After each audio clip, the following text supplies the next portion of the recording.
Kamala Harris had a town hall tonight on MSNBC with Lawrence O'Donnell.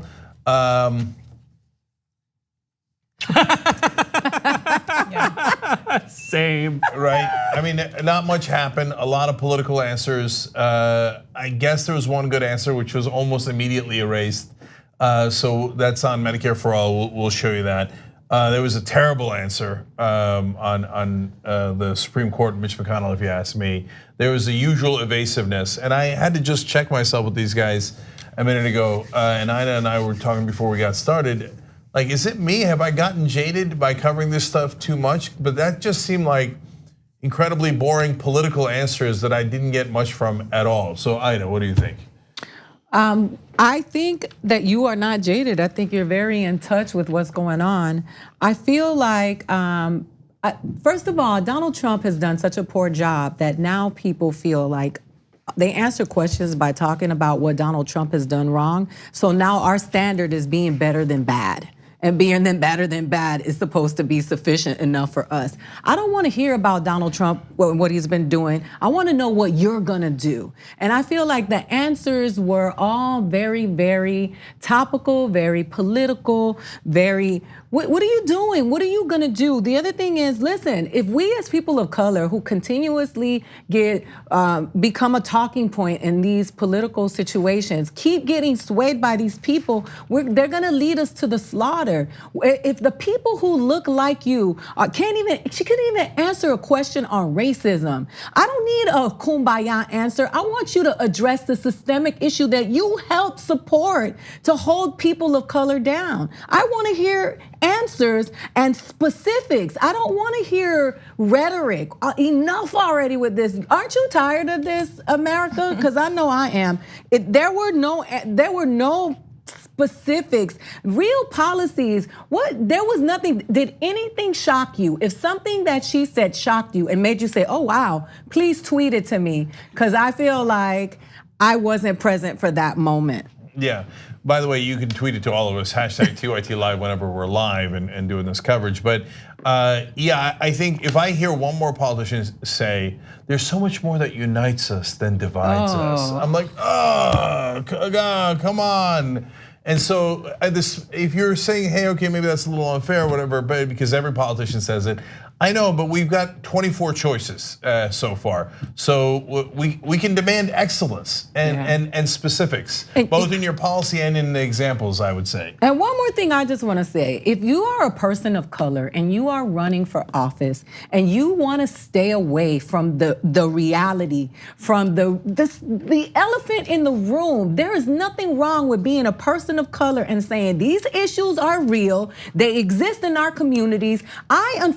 Fortunately, don't have to experience them because I have privilege, but I see you and I know the reality of what it is to be a person of color, and I am not afraid to talk about it. That is what we need in the highest office of the land, not somebody who's gonna continue to tell us we all need to hold hands and sing hymns.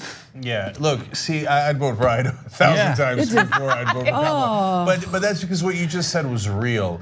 And that's the thing I got with Kamala Harris overall. Number one about anything was politician and not real. So that's what Aida just stated a lot better than I did. But anyway, I want to get everybody's thoughts here. Brooke.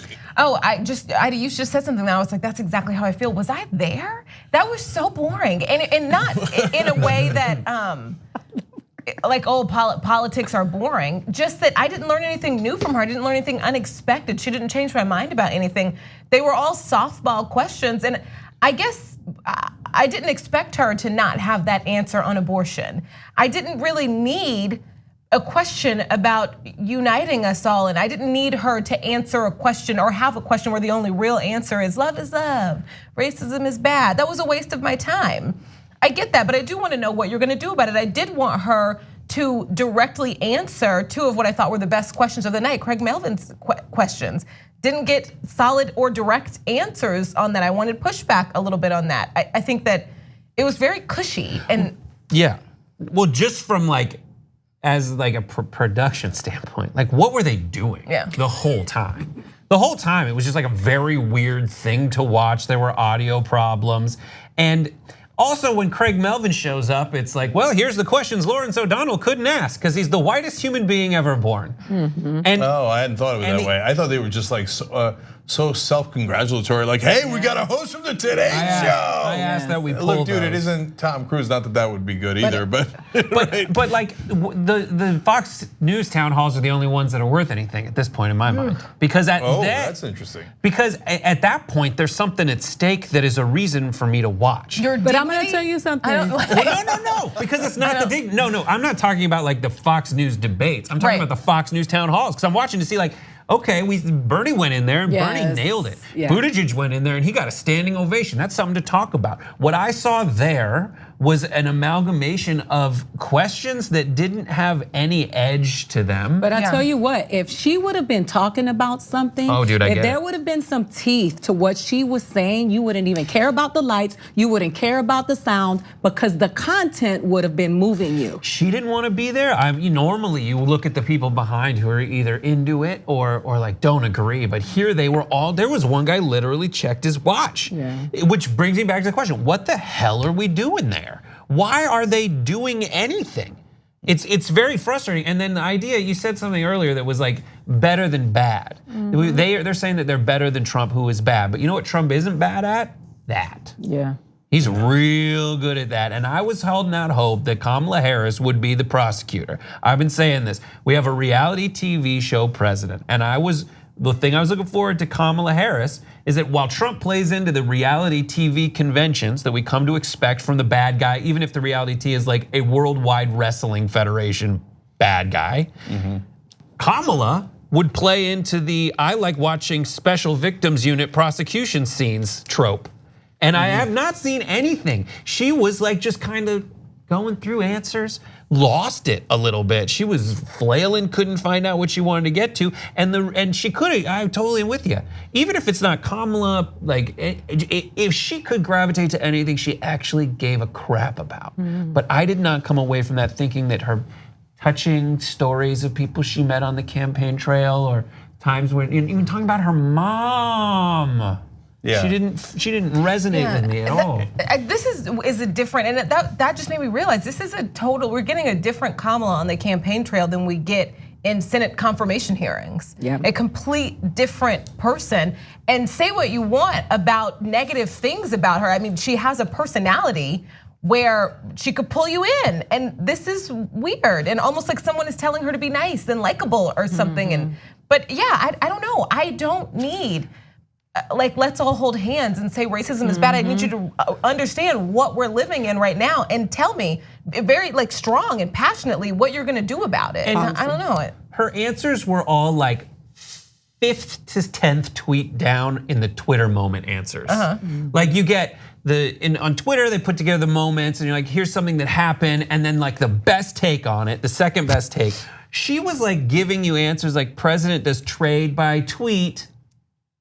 Like these basic ass boring takes on stuff. Yeah, look, I thought you guys are harsher than I am, so I'm like kind of confounded as to what to do. Okay, but seriously, look, I thought her answers on protecting women if she's president, I thought that was strong. So there was some, because that's a policy position that she has. And so she was defending that and she seemed more animated about that. And that's good, that's what we're looking for. Because I don't want to just do empty criticism. I want you to understand, like, if we're asking for emotion, we don't want fake emotion, we don't want empty emotion. We want you to show us that you care in any way that you do. Like Elizabeth Warren is not an angry person, but you get a sense that she really cares, right? And she gets animated by these issues, et cetera. And you can tell what she's more animated by, honestly, finance, right? And those issues and protecting consumers than she might be about foreign policy, for example, right? With Kamala, you didn't get much of a sense of being animated by anything. What you got a sense is like politics by numbers. And so consultant Y says, tell everybody that there's more that unites us. And then consultant Y says, oh, it'll be a clever line when you say Trump made America hate again, not great again. You know that they tested that line, et cetera. When she talked about women though, she kept saying, I'm gonna make sure that you are one of us, we. that you're not exempt from the discrimination and the realities of what being a woman is just because you get to run for president. Ask Hillary Clinton, you know what I mean? Ask Sarah Palin. I mean, the reality, you don't get to say they, you have to say we. Yeah, you know? Yeah, so as usual, Aida nailed it. So look, for those of you watching live, we're gonna show you the clips now. If you're watching this later and on one of the platforms, keep on, look at the channel. There'll be more clips of her specific answers, the good, the bad, and the ugly, etc., as we always do for everybody. But to finish the summary, I wanna say about what Aida said.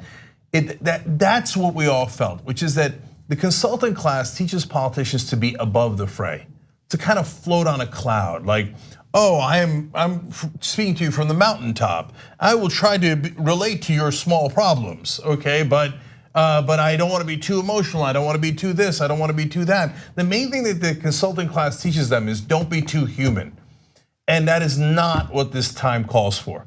This time calls for someone who is passionate and who cares and who doesn't want to do those things and tell you those things because they want to win. We need someone who wants to do it because they actually want to get into office and actually do those things, do those policies, protect women, protect minorities, protect us all, right? And actually drive forward with progress and say, these are the things that we are going to get done. That shouldn't be focus grouped, and that shouldn't be driven by consultants. It should be driven by your passion, and we didn't really see much of that tonight. The TYT Plus app is now available on iOS and Android. Download to get more TYT content at tyt.com/app.